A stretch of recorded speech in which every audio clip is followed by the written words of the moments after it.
And now, Mari Sanchez-Ballou for the singing of the national anthem.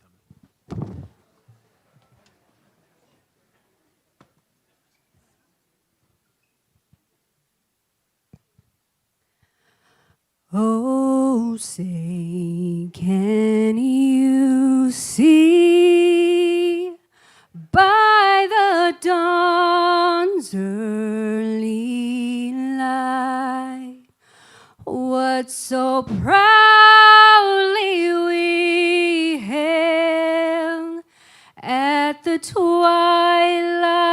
last gleaming, whose broad stripes and bright stars through the perilous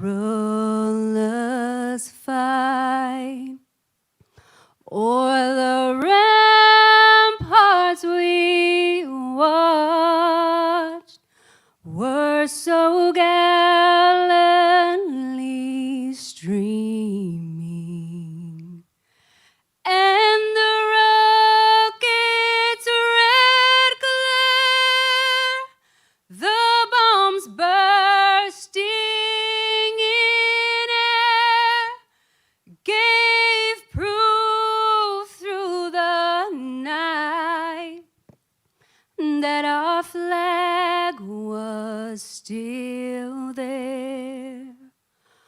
Oh, say, does that star-spangled banner yet wave o'er the land of the free and the home of the brave?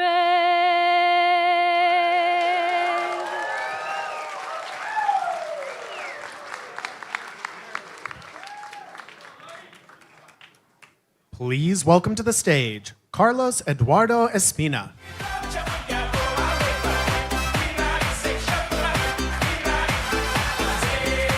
Hello, everyone. How y'all doing tonight? I'm gonna be honest, I don't know where to look. I've never spoken on a stage like this, so I have to kind of look around the whole time, but I'm just so happy to be here. I'm also very grateful because I see there's a lot of veterans in the room, so I want to thank y'all for your service before I get started tonight.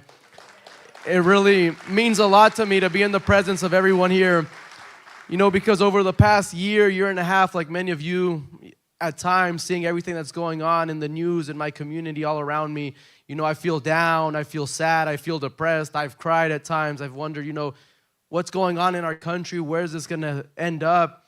You know, I'm 27 years old, and I wonder what's it gonna be like when I'm 30, when I'm 40, I get worried, I get scared.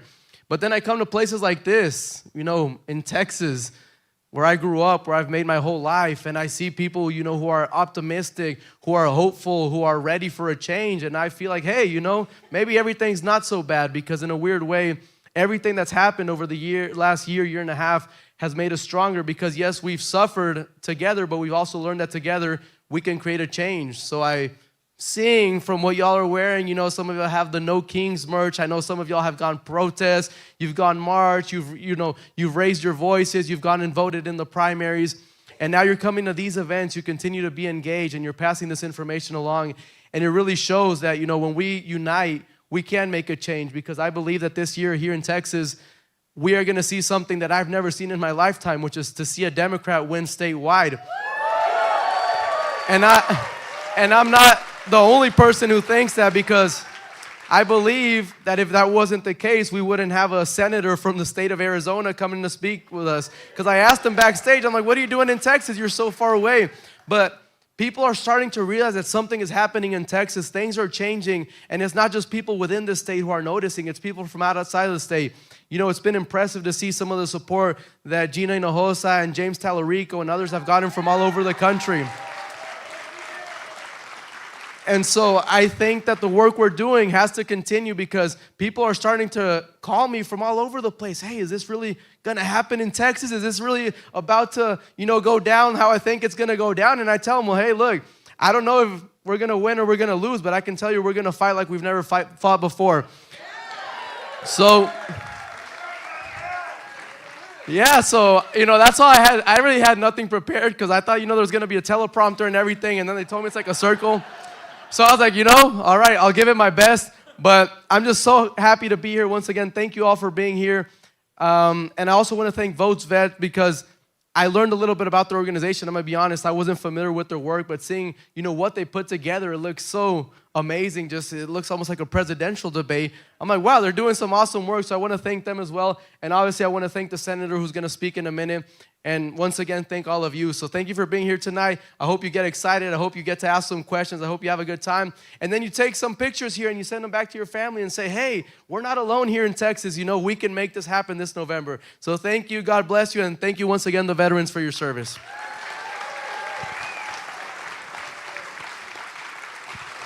And now, please give a warm welcome to Triste Ordex.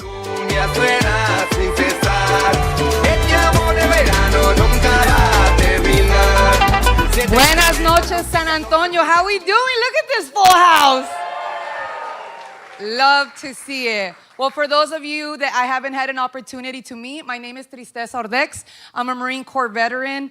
I'm a daughter of immigrants, Tejana, and I am the national organizer for partnerships and engagement at VoteVets, the first and largest Democratic veterans organization representing over 700,000 members across 50 states and territories like Puerto Rico, porque hasta en Puerto Rico servimos. Muchísimas gracias for making time to spend with us today. Yo no soy política, so tengo notes. Este es mi teleprompter, so por favor. VoteVets has been around for 20 years, and the simple mission has been make sure that the voices of those who served are part of the decisions that are being made for this country. It's that simple, y'all. We work to hold leaders accountable, elect veterans at every level, and make sure that we remind folks that veterans should be a part of the decisions that are being made across this country, that we are properly represented, que tenemos representación. Because if we're going to be sending people to war, they should know what it's going to cost nuestras familias. Over the last 2 decades, we have helped elect leaders across the country from school board to U.S. Senate. We've helped elect folks like Senator Tammy Duckworth and like the leader that you're going to hear from tonight. We've been with him since he was a state captain in Arizona, and then he went on to run for state house, después Congress, y ahora he's a U.S. Senator in Arizona.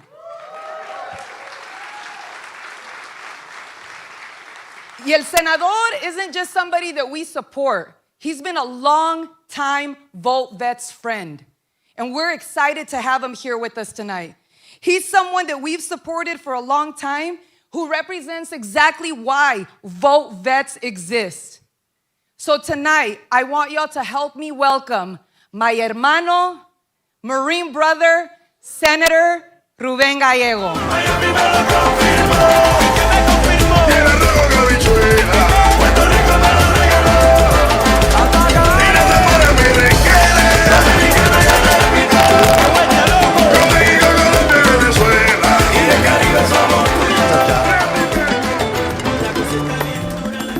Triste hermana, gracias por todo. Carlos también. Thank you, brother. Thank you. Texans. Tejanos. Y veteranos. There is something happening in Texas. The reason I'm here is because not too long ago, people used to talk about Arizona like they used to talk about Texas. A state that wasn't going to change. People didn't want to believe in it. But I'm telling you, it's coming. And it's coming because of some great talent, some great candidates, and a great organization like VoteVets. So thank you, VoteVets, for everything you're doing.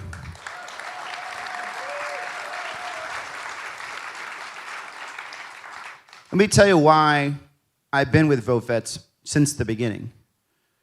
Because in 2005, and I saw Brother John Lira, who was with me in Iraq at the same time. Hoorah. I was very lucky and have been very lucky to be able to call myself a Marine. And Lima 325 was sent to Al-Anbar, Iraq, in the middle of a war that was illegal to begin with. And we had leaders saying, you go to war with the army you have, not with the army that you want. In 2005, I'm rolling around in these AAVs that were designed to float. I don't know if there's many physicists here, but anything that's designed to float is not going to have that much armor. And so they packed us in for 7 months. They sent me and my Marines out for 7 months. And after 7 months, 23 of us died. And the war kept going. And then we got back from the war. They were very quick to send us. But when we got back, there was no VA ready for us. No one willing to talk to us about what the future looked like. Family members, they were confused what happened. Men that started committing suicide. Men that started having these rare diseases at young ages. And the government just kept ignoring us. And VoteVets reached out to me and said, do you want to get involved? And I said, yep, let's go back. Because someone needs to fight for veterans. Someone needs to believe that the love for a veteran isn't just when he's overseas, it's also when he gets back. And the most patriotic thing you could do, for veterans is to not send us to stupid wars. So I love Arizona, and I love Texas. But my God, I love America, and the best thing we could do to protect America is to not send our men and women to more stupid wars. It is patriotic to keep our country out of that. It feels to me like I am living through deja vu every day. The fact that we are sending men and women to a war without any point, where we don't know what our exit strategy is. You never ask for our permission. You're coming out for excuses every day. And still, there is nobody telling the American public what is this all for. But you feel it, certainly. You feel it at the gas station. You're going to soon feel it when food's expensive. I hope you don't have to feel it when you have to bury a friend, or you have to tell family that their loved one didn't make it, because that's not what we want to do in this country. So thank you, Tejanos. Thank you, Veteranos. Thank you, every Texan that actually cares about the men and women in this country and understands patriotism doesn't mean we have to send our men and women to war. I appreciate everything you're doing here. I want to also talk about what is happening at our VA and our veterans. This has been the administration that has been the worst to veterans in the history of this country. Every day, they're trying to come up with another new way to screw veterans. And if it wasn't for people like y'all, every day getting out there and pushing back, they would have passed a lot of these crazy ideas. Whether it was initially to fire more than 30,000 VA employees. After all of us who use the VA, understand the VA, we've been telling them we need more people to help us. They wanted to keep firing them. If it wasn't for y'all, they would have kept going. They just recently wanted to throw us all into some crazy AI world where they're going to go and review all of our disability claims, and good luck trying to fight that. Because you know what they need? Instead of raising taxes on the rich and the rich buddies, they're going to go and they want to take that money away from the veterans that have needed and earned it in order to give their rich friends more tax cuts. And if it wasn't for you, there'd be more and more veterans every day that are taking their own lives because they feel that the government, that their people, that their country have given up on them. But that fight continues. And I am proud to lead that fight to protect my friends, my family, and my fellow countrymen. So thank you so much again. With that, I've only been in the Senate for a year and a half. I will give you a warning. Don't give a senator a mic. They will just keep talking forever. But, let's just start taking questions. This is a town hall. Let's start it that way. Gracias. Hello. Hi, my name is Valentina. As a Gold Star sibling, I live with the cost of war every day. And now with the lives already lost in the conflict with Iran, that cost is no longer hypothetical. Senator, as a veteran of the Iraq War, what is your strategy to prevent this from becoming another prolonged war? And how will you ensure the lives already lost are not the start of an open-ended war? So, you don't have to, but who's your loved one? My brother was PFC Rey David Cuervo, Is that when was he in? December 28, 2003. Just Iraq? Yes, No. he was an immigrant. I'm from Mexico, ¿Qué parte? Tampico, Tamaulipas. No, mi familia es de Chihuahua. First of all, again, veteranos.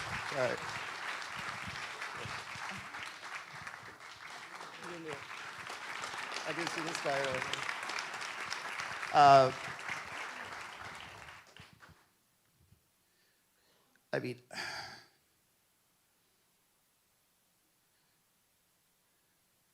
here. The fact that we have young Gold Star families should tell us something.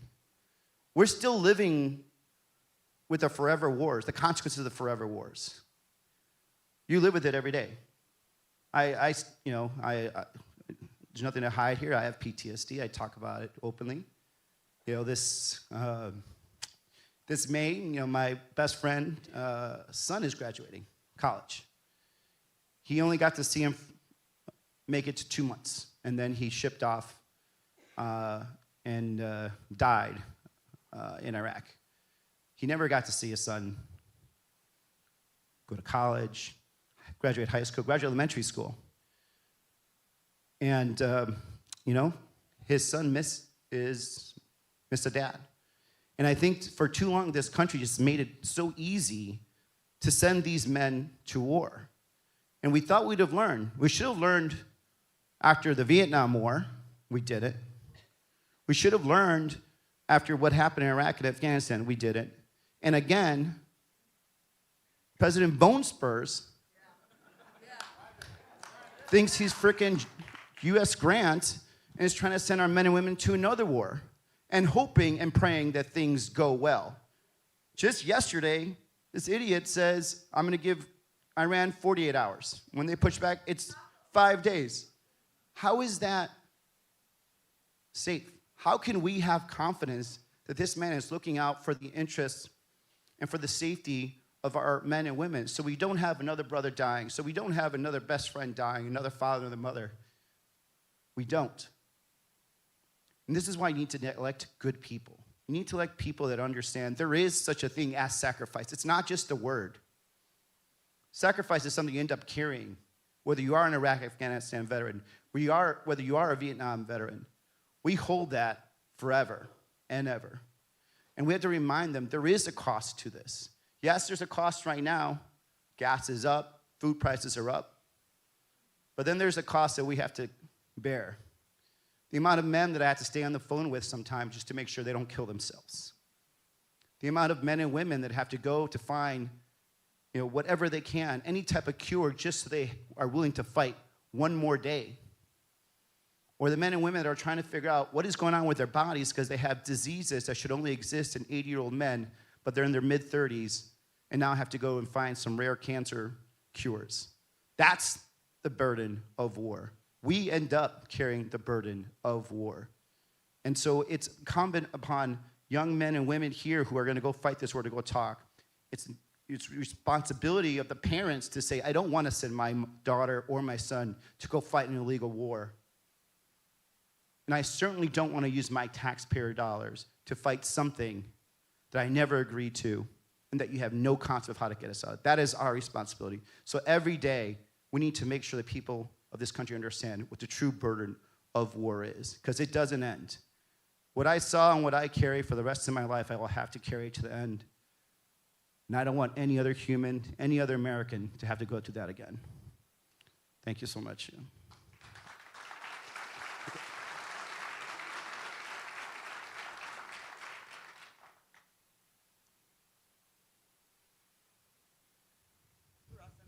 Proud. Semper Fi. My question is, with the issues we have going on overseas right now and all the money that's being allocated to that, shouldn't we be using that money here at home with the things we have going on here?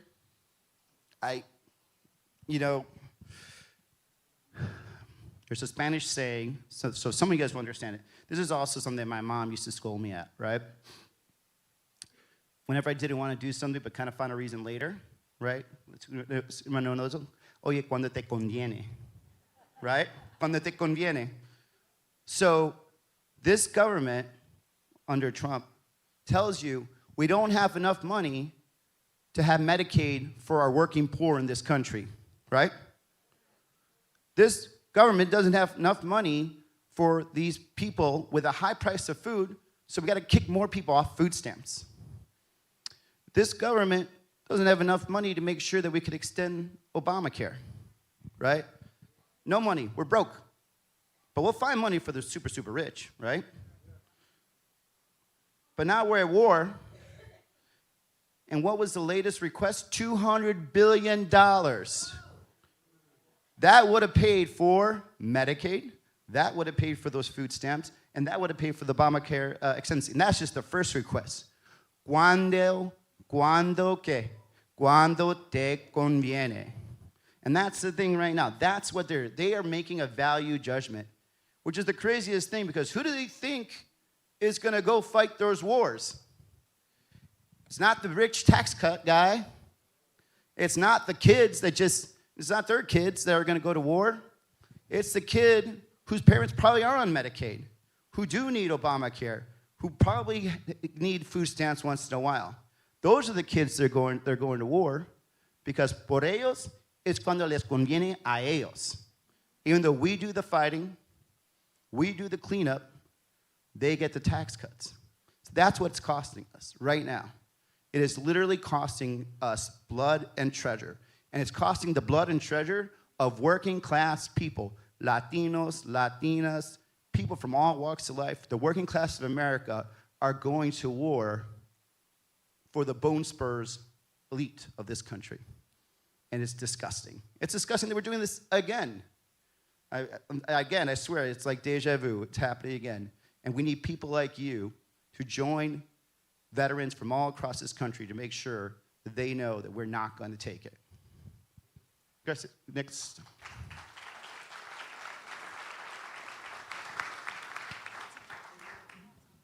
Okay. Yeah, go ahead.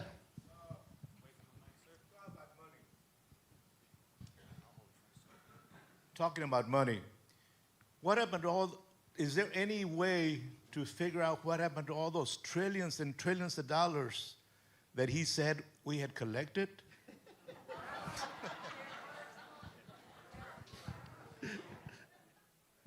Well,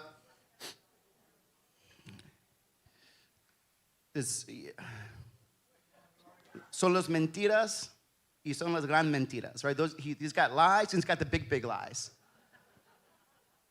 But the thing is, look, the problem is that this president doesn't just lie to you. He expects you to believe those lies, right? He lied us into this war. He's lying about how he's going to pay for it. And you're all just supposed to sit here and take it. The worst is he's got people that allow him to do it. The reason why he is where he is right now, the reason he's got the power he is right now, is he's got people here in Texas, by the way, that give him that rubber stamp. Do you see John Cornyn up there fighting for him or fighting against him? No. You see any of these other guys? No. I don't hear it. And if they continue down that road, they're just going to let him do more and more mentiras. Es un mentiroso. Once you're a mentiroso, you never stop being mentiroso. And that man is going to continue. That's all he knows. That's all he knows. Gracias. Hey, thank you for your service too, brother. Yeah.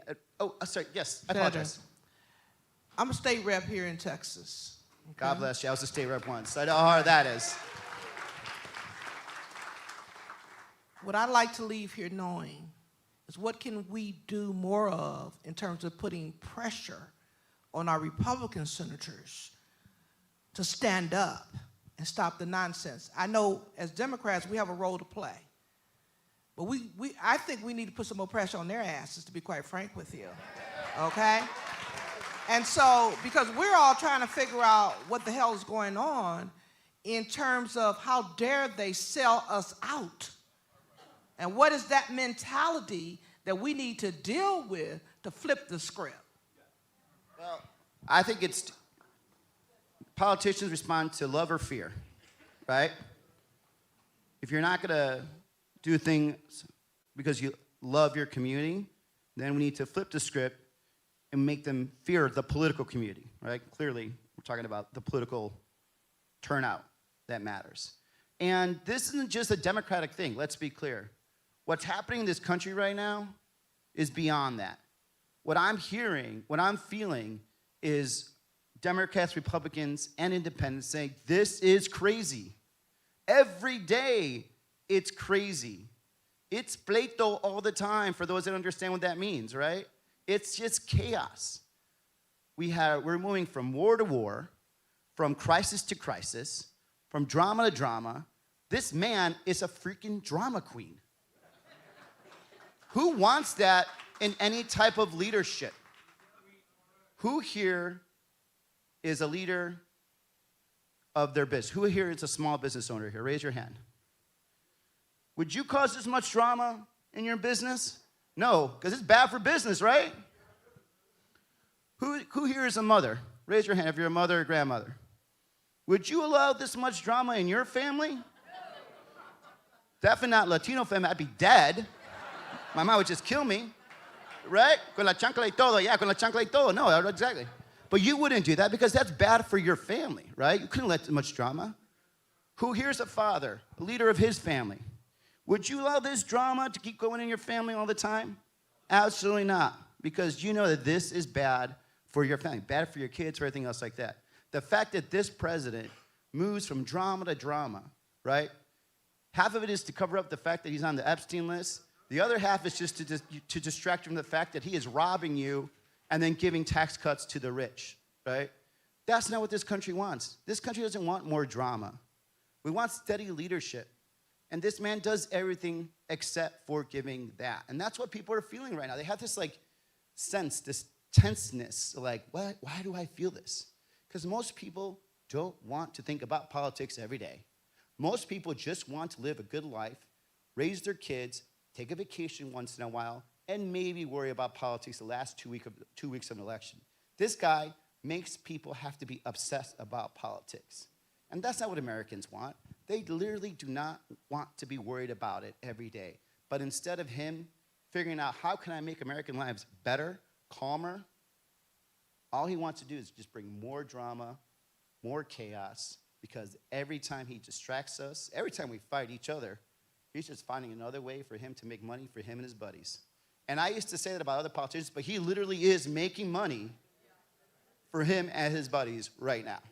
Other questions? Here. Oh, yeah, sorry, I'll flip back here. And then we'll go here. And if there's someone up there, I know there's a lot of people out there, and I can't see you, I will try to, okay, gotcha. Yes? First, I am a Republican, although I refuse to. Welcome.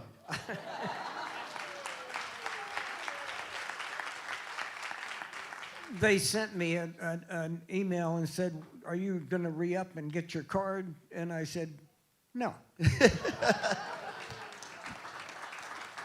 When the Republican Party becomes the Republican Party again, I'll talk. Yep. It's not now. My question is, what's the most effective statement that I can make to my senators that will get their attention? I could say lots and lots of stuff, but what will they listen?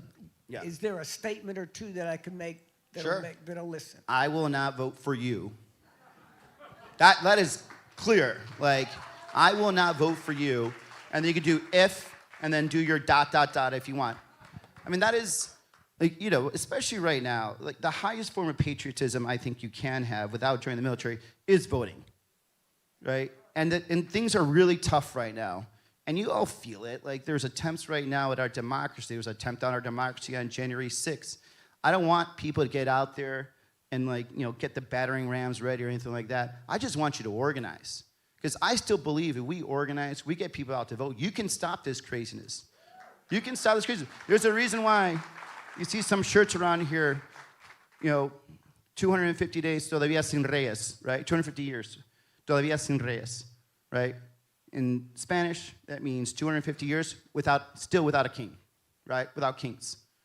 It's a powerful message that cuts across all political lines, Democrat, Republican, Independent. I believe that we still own the future of this country. And I'm not saying we as Democrats, I'm not even saying we as veterans. We as patriotic Americans believe in democracy, still own this future. Still own this future. So please, show them that you still have power by telling them, I will vote against you. Next. Right there, yeah, I apologize, yeah. Then her. Oh, sorry. And if there's somebody up there, raise your hand. Okay, I'm gonna go there, okay. 1, 2, 3, 4. ¿Listos? Mándale. Sorry. Hello, thank you so much. Yeah. We need to shift how we define crisis. PTSD doesn't always present as suicidality, but it doesn't make it any less urgent. As a Air Force veteran, married to an Army veteran, as a community advocate, we have had 2 veteran suicides that happened in our own VA hospital. We almost had number 3 this year, which I was called to assist. But when we are defining the way veterans present at the VA emergency room, that they have to be in suicide in order to get treatment, there's something wrong. And so my question is, how do we change the policy, and how do we make VA care, continuity of care across the board for all veterans? So number one, first we have to change the stigma of PTSD. And look, I was one of those guys. When I got back from the war, I was a tough guy. Well, I just saw, 7 months of hard combat, didn't break at all during the war. And then, it just started slowly, and then I had this hole here. It wasn't suicidal or anything like that, but I just wasn't me. I wasn't the same person. I definitely was not the same person that I was before I went to the war. And I just kept denying there was a problem. Even though, friends that were to my left, to my right, they were all exhibiting PTSD. And I covered up my PTSD by dealing with everyone else's PTSD, making sure they got their VA treatment, make sure I got them to the air, and I just kept pushing it off. And society also told me I was fine, right? Because I had a job, I was in a healthy relationship, I wasn't, suicidal, I wasn't abusing drugs, alcohol, or anything else like that. And society had told me the person with PTSD was the person that was either very angry all the time or very scared and huddling somewhere all the time. And a person couldn't be a successful man or woman if they had PTSD. When in fact, we know a lot of men and women that carry this. And this stigma has gone so far. We have, people that are afraid to talk about it because they're afraid they're not gonna be able to get a job with the police force or the government. I've heard pilots say, I don't wanna talk about it, I don't wanna deal with it because I'm afraid I'm not gonna have a career. We need to stop the stigmatization of PTSD. If you are a survivor and if you carry PTSD, you're a strong person. You're a strong person. And in society, in this country, we love you, and you're going to be part of our world, and we're going to take care of you. Number 2, we need to treat the VA and those professionals there like they are professionals. And we stop having to try to use it as a way for you to prove some kind of political point. I think it was last year or the year before that, time flies, but about 40% of doctors that were offered positions at the VA didn't take it. Why would you take it if they're gonna doge you for whatever Elon Musk's little boys are coming up with on their computer equations? Why would you give up a very profitable career to go work for a political organization, even though the VA was never that until this year? You have psychologists that when they're doing their therapy don't even have privacy anymore, right? They have people that do PTSD therapy in cubicles with sound behind them, people moving around, when for those of us that have done PTSD therapy, you need that assurance that you're going to be treated confidentially, that you're going to have ability to show vulnerability. But what's happening when the VA is so politicized that they don't have enough of the healthcare workers there, none of the psychologists, the clinicians, things of that nature. Secondarily, something I work on all the time is not everyone responds to PTSD therapy the same way. And if you're in the private world and you need therapy. You can go through different types, but we'll only do a certain type, right? There are a lot of veterans, they want to explore using different type of therapeutics, whether it's MDMA, whether it's using cannabis, using other types of therapies that we've never allowed the VA to do at all.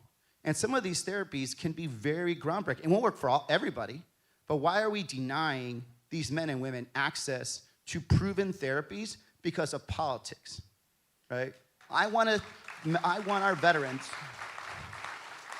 to be able to go to the VA and get out of the VA and start a life and just live a normal life. Because maybe I was the weirdo, but when I got back from the war, all I wanted to do was be a normal dude. Literally all I wanted to do was get a car, buy a house, be somewhat rich, just to be honest, take vacations, that's it. Like, that's all I wanted, right? And I think there are hundreds of thousands of veterans. They're not asking for great things. They just want to live a normal life. Let's help them figure that out. Let's help them figure out how they can manage their PTSD and live a great American life.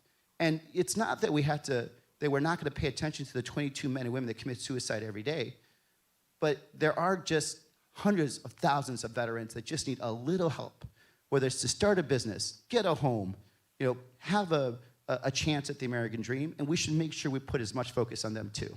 Thank you for all the work you do. I think I promised you. Hey, yeah. We lived overseas probably 15 years, and getting a ballot was always a problem. It's getting worse and worse and worse. Our son-in-law works for the State Department, and they haven't been able to vote in the last 3 elections. And Texas voting laws make it impossible for them to vote in anything except a federal election. And then they don't get ballots, and they do a write-in, but we know those aren't counted. What can we do about fixing the voting? And they pay taxes. Yes. They still pay federal taxes too. Yes, they do. Look, I think what's happening right now with this administration is only trying to make it worse and harder. So Arizona, we have vote by mail used by 80% of Arizonans, Democrats, Republicans, Independents. It's used, right? And we've used it for more than almost 30 years, I think, that we've been using it, right? What does it tell you when someone's afraid of people voting? Right? It means that, no, your policies suck. Because you can't change your policy fast enough, or if for some reason you can't, you deal with the politics and the fallout of someone within your group or your political side, so instead of trying to convince people that your side is correct or we're better for you, they try to change who can vote, right? Now, in my opinion, when you're that party, you're losing, right? I do think, especially when it comes to our employees that work for the federal government, whether you are in the State Department or whether you are in the military, if anything, we should make it the most easiest for them to vote. We know they're U.S. citizens because they're working for the federal government. We know they're sacrificing for our country because they're overseas, away from their communities, away from their families, and yet we're making it more difficult for them to vote. Can't we just all have a general agreement as a country that if you are sent overseas for this country, you should have the ultimate right and the easiest way to vote? I think that's pretty simple. So, there's a lot of laws that we need to pass, but that's like the simplest, answer, and it is the dumbest reason why we're stopping these people. It's because they just don't like those people voting. That's it. And thank you for your family's service, too. Very appreciate it. Número 3.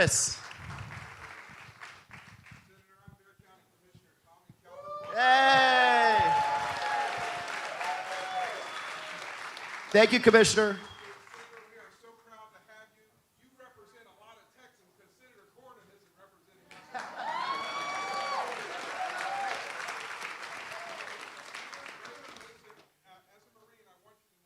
Except for 5, brother. Well, I'm not a Marine. I'm thinking. Fine, I'll throw it out there anyway.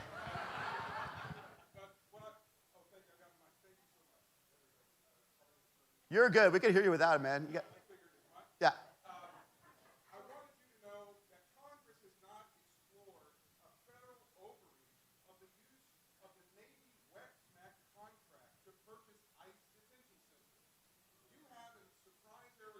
Yep. with another $100+ million in retrofitting that's supposed to happen. Here in Bexar County, in my precinct, Trump bought a $66 million detention center when it was appraised at $37 million. Yeah. Your federal law that's on the books, your procurement law, says that the Department of Defense cannot pay more than 25% over appraisal. Yeah. The one in San Antonio is 56% over appraisal. There are both civil legal penalties as well as criminal penalties for violating these laws. In Congress, I want to empower you. I've sent a PowerPoint to your staff about these laws to ask these tough questions because Congress did not intend for the Navy Worldwide Multi-Expeditionary Assistance Contract to be used for long-term domestic purposes like ICE detention. Dude, I give this man an office. Thank you for that.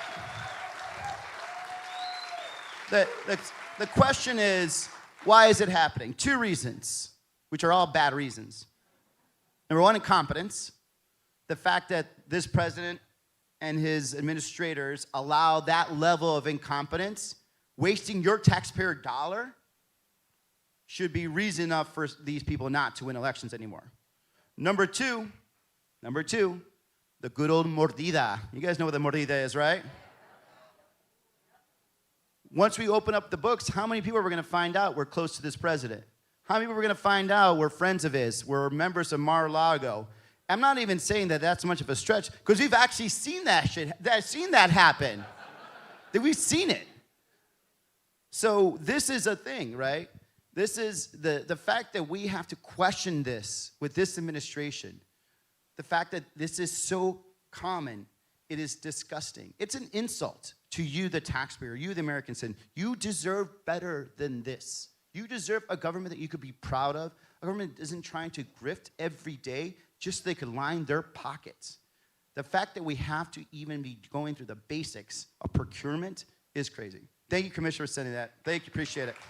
Número 4, ¿dónde estás? I think, okay, did we miss him? Okay, 4 ya. Yes. Oh, all right, I'll go 5. Deuces, you're 5. 4 aquí. We'll go here. 4, 5.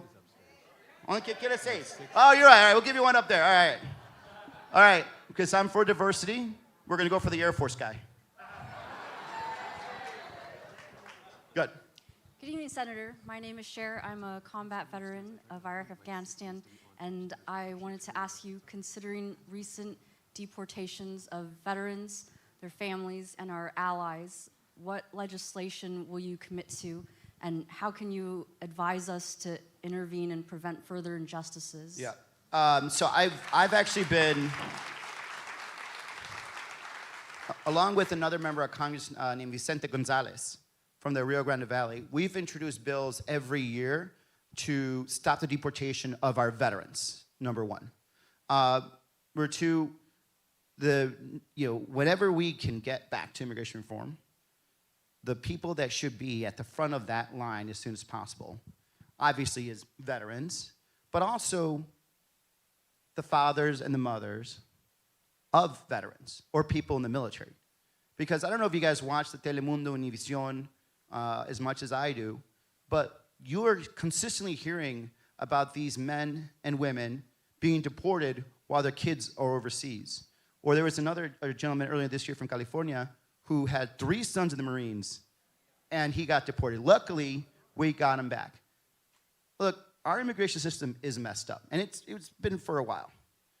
But we can all agree that there are some people that should have quick ability to become U.S. citizens. If you served your country, and if your family served your country. Now, I don't want to make this a thing where the quickest way, the only way you can serve the military, we should have comprehensive immigration reform. You can have comprehensive immigration reform, and you can have a secure border. It doesn't have to be either or, right? And so getting people, helping the people, make it illegal for people to legalize themselves. You know, I traveled the state of Arizona. You guys may have heard it gets a little tense around immigration issues there. In the same ballot, people voted for Donald Trump and then voted for me. And we talked about the border, and we talked about immigration reform. I didn't run away from the issue. I said it every day. We can have both. We're a great country. We've done great things. As a great country, we could figure out how to legalize, how to make it a humane manner to deal with the people that have been in this country. Yes, they came in illegally, but they're part of our communities now. They're the mothers or the fathers. You know, they start businesses. They want to be part of this American experiment. Let's help them do that. We can do this. So I think, you know, to summarize what I'm saying, you take care of the veterans first, take care of the families, but overall, a whole solution when it comes to immigration reform has to happen. It's been too long. The American public wants it. We don't need chaos on our borders. We also need chaos in our streets. And I think we can all get that. Yeah, I mean, I think we could all get there. And did I say Air Force guy? Right there. Yeah, run more. Oh, okay, then you two. Yeah. Senator Gallego, my name is Leonard Vellinger. I'm a Vietnam veteran, U.S. Army, USRV. Welcome back. We were, you know, I'd been back 20 years before anyone said that to me. That's the way it was back then. We got spit on and yelled at. But, you briefly addressed voter suppression, but that is a really big deal. I'm terrified that they're going to steal this election. I'd like to know what kind of means, what are you going to do to stop them from stealing the election? Okay, got it. And then hand it to the Air Force guy here. Look, I'm going to answer your question first, and then we go to the guy who probably lived better than I did in the Air Force. Sorry, I'm still bitter. They have a better chow hall than us. You guys know that, right? Dining facility. To answer your question, if given an opportunity, this president will try to steal the election. Is he going to? It's up to us. Am I crazy to think that? No, I was on the floor on January 6th. And I held the floor as long as I could. I heard them outside. I heard them pounding against their doors. I smelled the tear gas. I helped my fellow members of Congress, Democrats and Republicans, put on their tear masks, guide them out, because both Democrats and Republicans were scared. To some degree, some of the Republicans were more scared because I think they know their people better than we know their people. But if you don't see this pattern and say this can happen, that's half the problem. It can't. Look, they're trying to make it harder for people to vote. They're trying to, you know, purge people from the ballots. They literally just sent the FBI to take the ballots from Atlanta.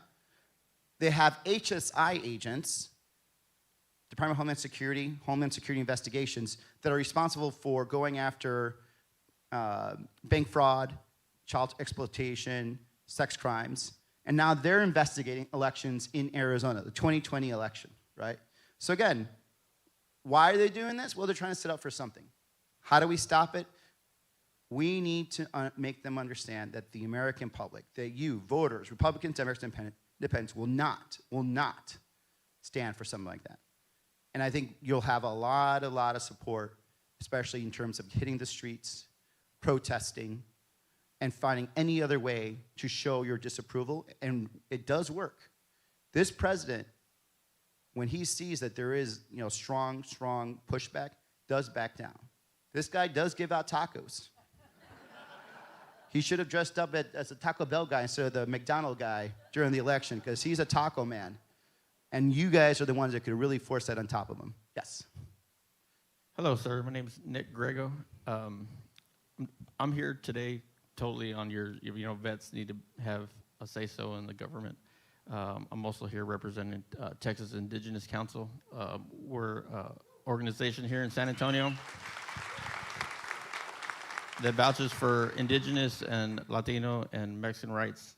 What I want to say is I'm a veteran that suffers from PTSD. That young lady just said that we've had a lot of issues here lately.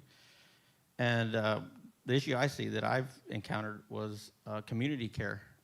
You know, they shut down our community care after, you know, the Trump regime, and I was getting care on the outside, and now I can't even get it. I have to wait 3 months and months to wait, and they're like, you can't get your community care. I just think that, or asking, you know, there's a lot of vets that we're going to lose because of that.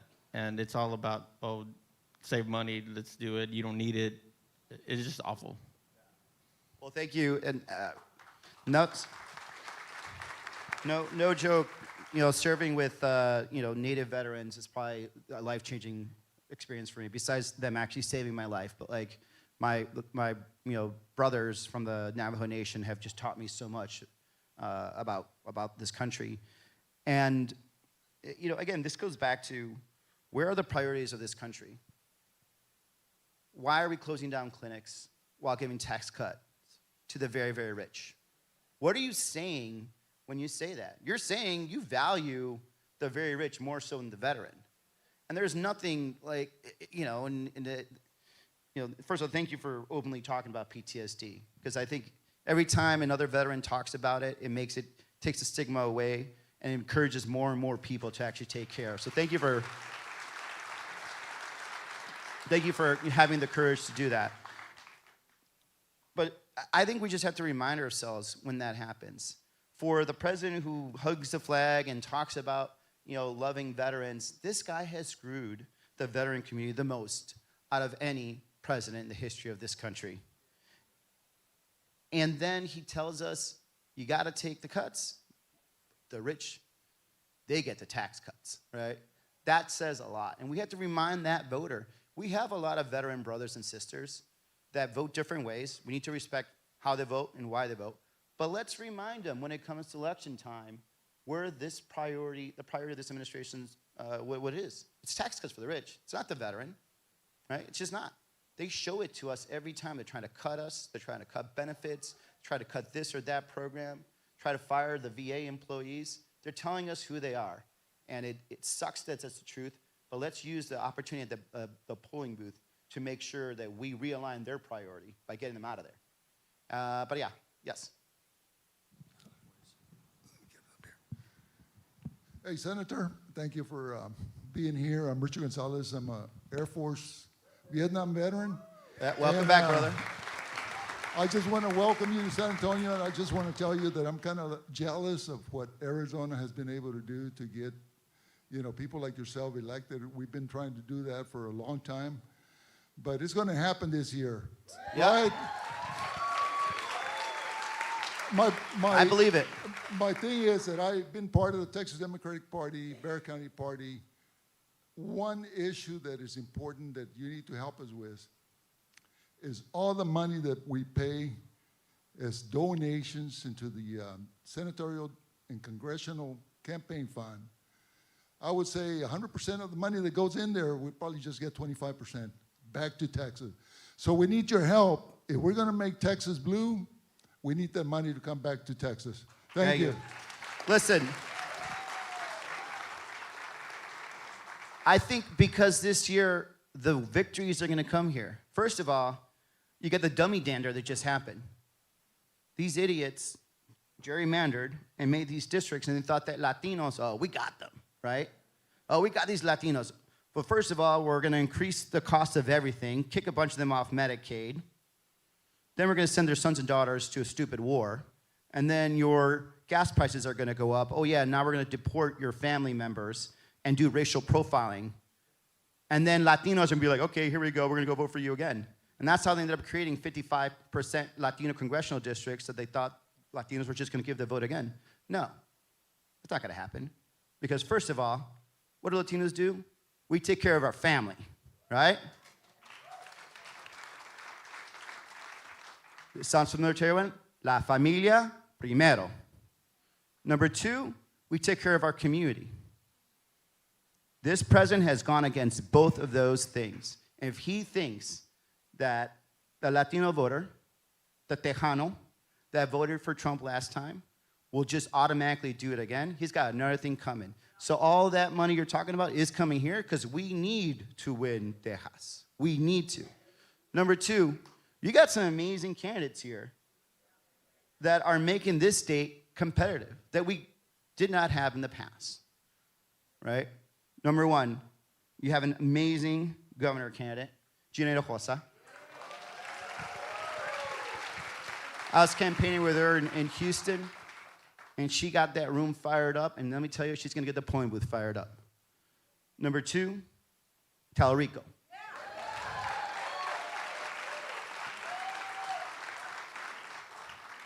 That guy is like a boxer. And whether it's welterweight, cruiserweight, he's going to take on whoever it is, whether it's Cornyn, whether it's Paxton. Paxton, I remember that. He's going to take him on. Yeah, he's going to hit all the belts. So you have the people that now can attract that money, and they're going to make this fight happen. My God, you have a Tejano singer, Grammy Award winner Bobby Pulido. Listen, when Bobby called me 2 years ago, and he wanted to talk to me, I'm like, first, A, can I have your autograph? But B, when he said I want to run for office, I'm like, don't do that. You have a great life. What are you doing? You know, growing up, it was Selena and Bobby what I was listening to, right? And the fact that we can attract such a great candidate to run in a hard district, by the way, and automatically make that competitive, that's where we need to make our investments in. And I'll give you one anecdote how big Bobby is. So I have all these political events all the time, right? You know, my mom, not political, right? She raised 4 kids on her own. Una madre muy fuerte, Latina, colombiana. That's hard. All right. Never really been impressed by me or my political friends, people I've elected. I had an event with Bobby Pulido. Guess who she finally wants a picture with? Bobby Pulido. When you get Mama Gallego excited about politics, you got something going on. Next, staff, I can't see you. Muchísimas gracias, Senador. Tenemos tiempo for one more question. Okay, all right, they say, all right. Question. Get us. Again, I don't know. Am I just signing this or again? All right, hold on, we'll do this. Hold on. Whose birthday is the closest to November 10th? November 6th? November 4th? All right, what about? What I got? Who else has got? November 4th? Okay, here we go. You're the 20th? Mine's the 20th too. Hey! Okay, your question. Hey, you know why? Why that birthday matters, November 10th? Marine Corps birthday, that's right. Best fighting force ever. Hi, thanks. Hey, I love Big Red 1, don't get me wrong. You guys are like light Marines. Thank you for being here, first off. And speaking of democracy, we all took an oath to defend the Constitution. All of it. And so I want to know if there's anything on a senatorial level that can be done to ensure the freedom of the press in regards to access to the Pentagon and to military operations, so we just don't get one side of things. Yeah. Well, I mean, first of all, we have to protect what's already there. So one of the things I was very proud to do in the first Trump administration, I can't believe I have to say that, is I protected the cuts to Stars and Stripes. Right? Stars and Stripes, for especially some of us that lived off base in the field, sometimes that was the only news we got, right? Because we didn't have access to TV. I'm so old school, we didn't have phones. Certainly you didn't take a phone out in the field with you because you get shot. It's a good reason not to do it. But Stars and Stripes was a very, middle of the road, no politics, journal.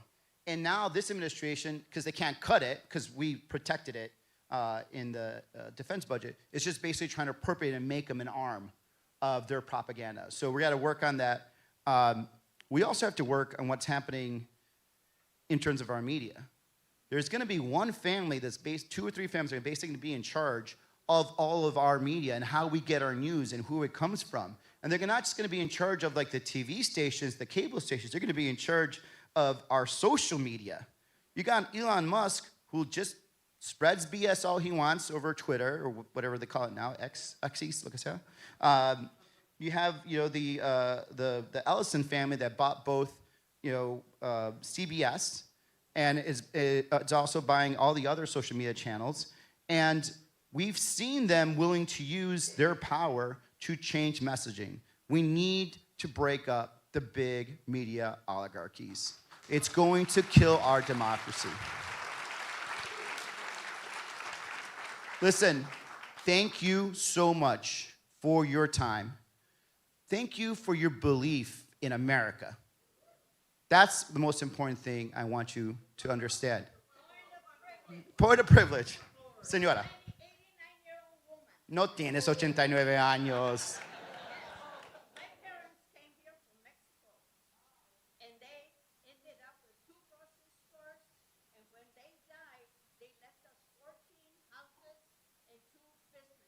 Wow, that's amazing. My brothers, I had 5 brothers in the military. My father would tell them, you're a man, you want to be called a man, go to the military. My youngest brother was killed in Vietnam. He was awarded the 2nd highest award in the United States. 19 years old. We had more Mexicanos and African Americans killed for the war. And why is Trump putting that Latinos and African Americans are the lowest on this earth? We had 2. Here's one of them. I know that man. He's an old friend of mine. And Gil Coronado. Yep. I've known Gil since he was 16 years old. And Larry and him are from San Antonio, Mexicanos. What is Trump talking about? Well,